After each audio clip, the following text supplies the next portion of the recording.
Hey everyone, welcome back to the channel. If you've ever poured your heart into something, your time, your money, your love, only to realize that people you trusted didn't see you, didn't value you, then this story is for you. It's about waking up to the truth, about finding the strength to say enough, and about building something new when the old falls apart. I'm Ruth, and this is my story. Grab a coffee, get comfy, and let's dive in. Don't forget to hit that subscribe button, like, and drop a comment telling me where you're watching from. I want to hear your stories too. Let's get started. The smell of fresh bread always calmed me. There's something about the way yeast rises, the way dough transforms under your hands, that feels like a small miracle. Every Tuesday, I'd bake loaves in my small apartment kitchen, the counter dusted with flour, the oven's warmth filling the air with a cozy promise. I'd wrap the bread in clean towels, pack it into baskets, and drive to the community center where my cousin Alan's nonprofit, Hope's Table, served meals to the homeless. For years, I'd been the backbone of those meals, buying ingredients, organizing volunteers, setting up tables, all out of my own pocket, all without a thank you. I didn't mind. I thought I was doing good, helping Alan's dream, helping people who needed it. I thought that's what family did. I was 59, retired from my job as a school secretary, living on a modest pension in a one-bedroom apartment in Willow Creek, a quiet town with brick storefronts and a diner that always smelled of bacon. Alan, 10 years younger, was the charismatic one, the dreamer who started Hope's Table to feed the soul of the community, as he put it. I believed in him. I'd known him since he was a kid, tagging along at family picnics, his big ideas lighting up his eyes. When he asked me to help with the nonprofit, I said yes, without hesitation. I paid for potatoes, carrots, flour, meat, hundreds of dollars a month. I coordinated volunteers, cleaned the community center after meals, and stayed late to scrub pots. Alan called me his rock, but only in private, when no one else was around to hear it. That October, the air crisp with the first hint of fall, Hope's Table was hosting its annual fundraiser. I'd spent weeks planning, booking the venue, ordering decorations, baking extra bread for the donors. The community center was transformed, white tablecloths, candles flickering, the smell of roasted chicken mingling with the faint sweetness of my cinnamon rolls. I wore my best dress, a navy blue one I'd sewn myself, and moved through the room, refilling water pitchers, smiling at donors, making sure everything ran smoothly. Alan was at the front, charming the crowd in his tailored suit, his wife Karen by his side, her diamond earrings catching the light. Then came the speech. Alan stood at the podium, his voice warm, thanking the donors, the volunteers, the community. I stood at the back, my hands clasped, feeling a quiet pride. Then he said it. And let's give a round of applause to our helpful assistant, Ruth, who's always there to lend a hand. The room laughed. Not a kind laugh, but the kind that assumes you're less than, the kind that says you're not worth noticing. I felt my face burn, my smile freeze. Karen leaned into the microphone, adding, "She's our behind-the-scenes angel." More laughter, sharper this time. I looked at Alan, waiting for him to correct her, to say I was family, that I'd funded half the meals they served. But he just smiled, raised his glass, and moved on. I didn't drop the pitcher I was holding. I set it down carefully, my hands steady despite the storm inside me. I walked to the kitchen, past the clinking glasses and chatter, and stood by the sink, staring at the dirty dishes. My heart wasn't breaking. It was waking. I saw it clearly now. I wasn't Alan's partner, his family, his rock. I was his assistant, a convenience, someone to use and forget. The laughter echoed in my head, and I realized I'd been invisible to them all along. That night, I didn't sleep.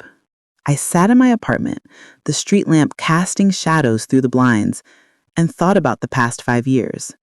The $200 I'd spent on groceries last month, the weekends I'd given up to organize meal schedules, The times I'd skipped my own bills to cover Hope's table expenses. I thought I was building something with Alan, something meaningful, but I was just a resource, like the flour I kneaded into bread, used up and discarded.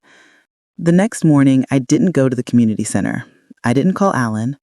I sat at my kitchen table, sipping tea that had gone cold, and started looking through my bank statements. I kept meticulous records, a habit from my secretarial days. I pulled out a shoebox from under my bed, filled with receipts and notes. As I sorted through them, I noticed something odd. A withdrawal of $500 from 6 months ago, labeled Hope's Table Donation. I hadn't made that withdrawal. I'd given cash for ingredients, always cash, because Alan said it was easier. My stomach twisted. I logged into my bank account online, my fingers shaking on the keyboard, and found more. $300 here, $400 there, all marked as donations to Hope's Table. Over 2 years, nearly $3,000 was gone, withdrawn without my permission. I called the bank, my voice calm but firm. The teller, a young woman named Lisa, was kind, walking me through the transactions.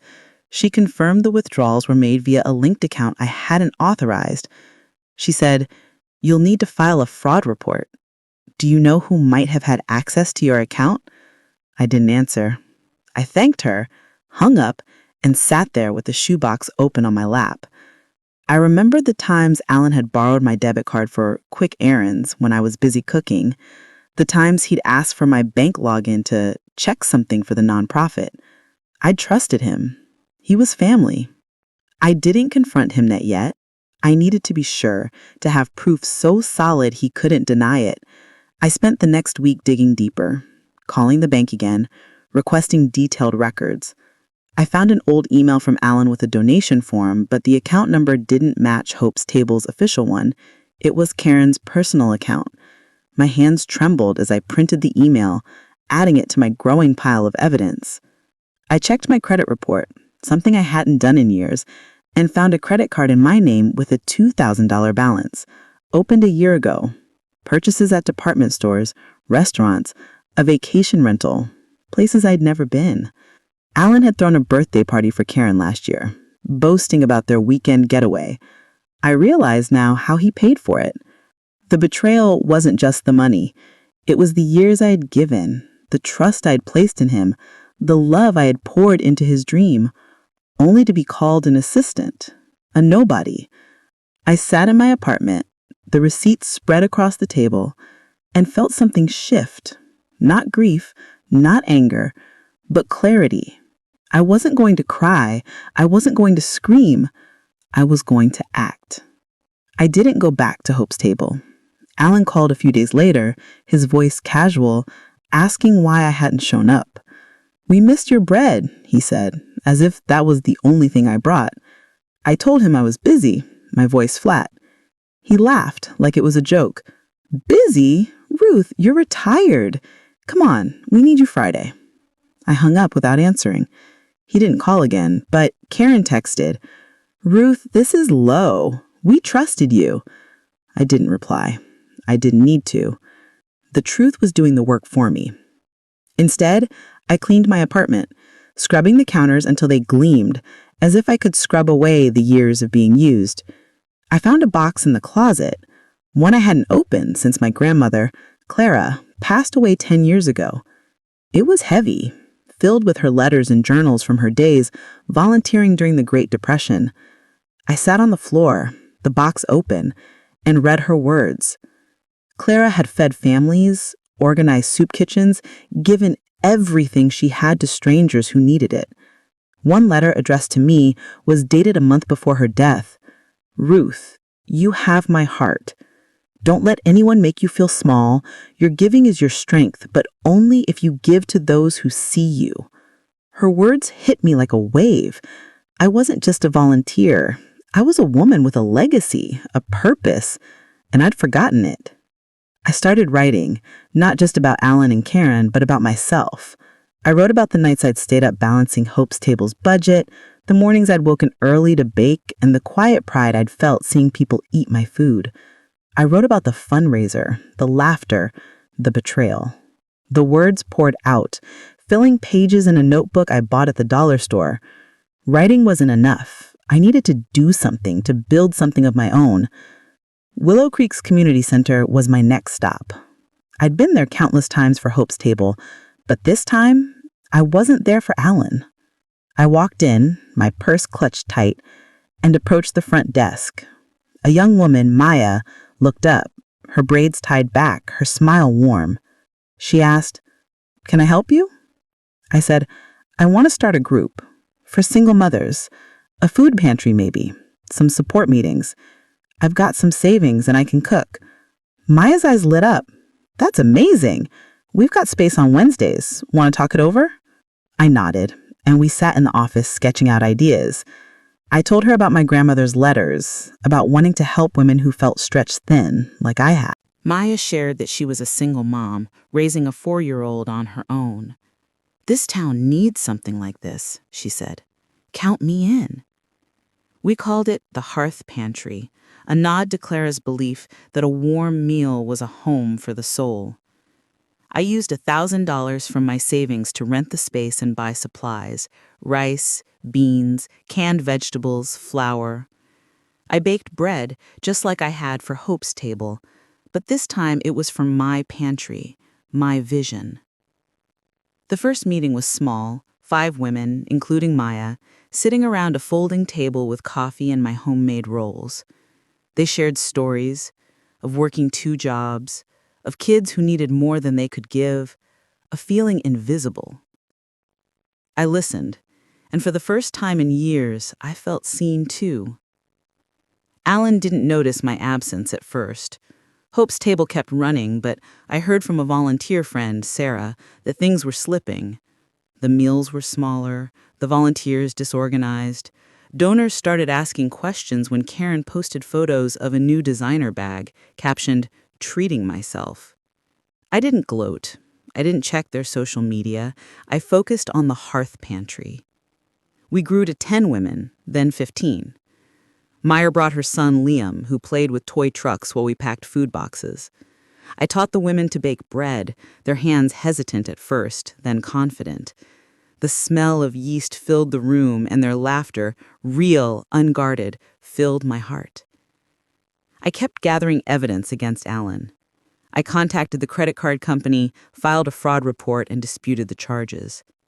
The bank traced the unauthorized withdrawals, confirming they went to Karen's account. I hired a lawyer, Miss Elena Torres, a no-nonsense woman in her 40s, who worked out of a small office downtown. I showed her my receipts, the email, the bank records. She leaned back in her chair, her glasses perched on her nose. "Ruth, this is financial fraud. You've got a strong case, but it's family. Are you sure?" I nodded. I've never been sure. She prepared a demand letter, not to negotiate, but to lay out the facts. $5,000 in fraudulent transactions, plus damages. I insisted on making it public, filing it with the county clerk so anyone could see it. I didn't want Alan to wiggle out with a private apology. I wanted the truth out there, undeniable. The letter hit Alan like a storm. He called me the next day, his voice shaking. "Ruth, what is this? You're suing me? We're family." I let him talk, his words tumbling over each other, excuses about bookkeeping errors, promises to pay me back. I didn't interrupt. When he finished, I said, "Alan, you stole from me. You used me. I have the proof and it's public now. You can explain it to the donors." He went quiet, then hung up. Karen texted, "This is low, Ruth. We trusted you." I didn't reply. I didn't need to. The truth was doing the work for me. The Hearth Pantry became my anchor. We moved beyond food boxes, hosting workshops on budgeting, parenting, self-care. Maya led a session on job applications, her confidence inspiring the others. I shared Clara's letters, reading them aloud, watching the women nod, their eyes bright with recognition. One woman, Carla, a single mom of 2, started volunteering regularly, her hands steady as she packed boxes. "You're like my mom," she told me once, her voice soft. "She never gave up either." I used the pantry to heal, not just for others, but for myself. I planted a small herb garden outside my apartment, basil and thyme pushing through the soil. I wrote more, not just about pain, but about joy. The way Liam's laughter echoed, the way Carla's bread rose perfectly, the way Maya's eyes shone when she got a promotion. I wasn't invisible anymore. I was Ruth, the woman who built something real. Alan's world unraveled faster than I expected. Donors pulled funding when the lawsuit went public. Sarah told me the community center stopped hosting Hope's Table's meals, citing financial concerns. Karen's social media went silent, her posts about luxury replaced by vague updates about challenging times. Alan called again, his voice desperate. "Ruth, please, let's settle this quietly. I'll pay you back. Don't ruin me." I met him at a coffee shop, neutral ground, with Miss Alana Torres by my side. Alan looked tired, his suit wrinkled, his charm gone. "He didn't mean to hurt you," he said. "It was a mistake." "It wasn't a mistake," I said, sliding the bank records across the table. "You took $5,000. You used my credit card. You called me an assistant to make yourself look better. That's not a mistake. That's a choice." He didn't deny it. He just stared at the papers, his hands shaking. "What do you want?" he asked.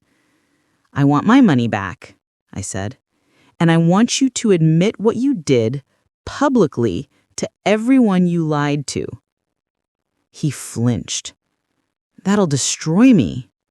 I said, "You destroyed yourself. I'm just making it visible." The settlement was finalized a month later.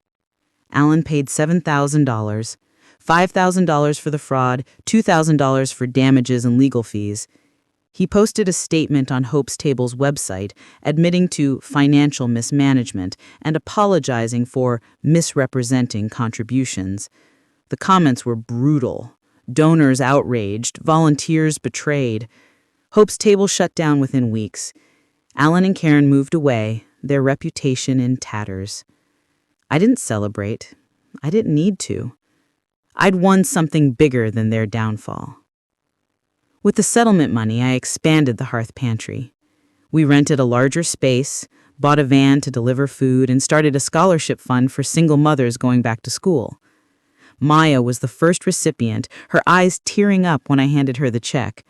She said, "This is because of you." I shook my head. "It's because of us."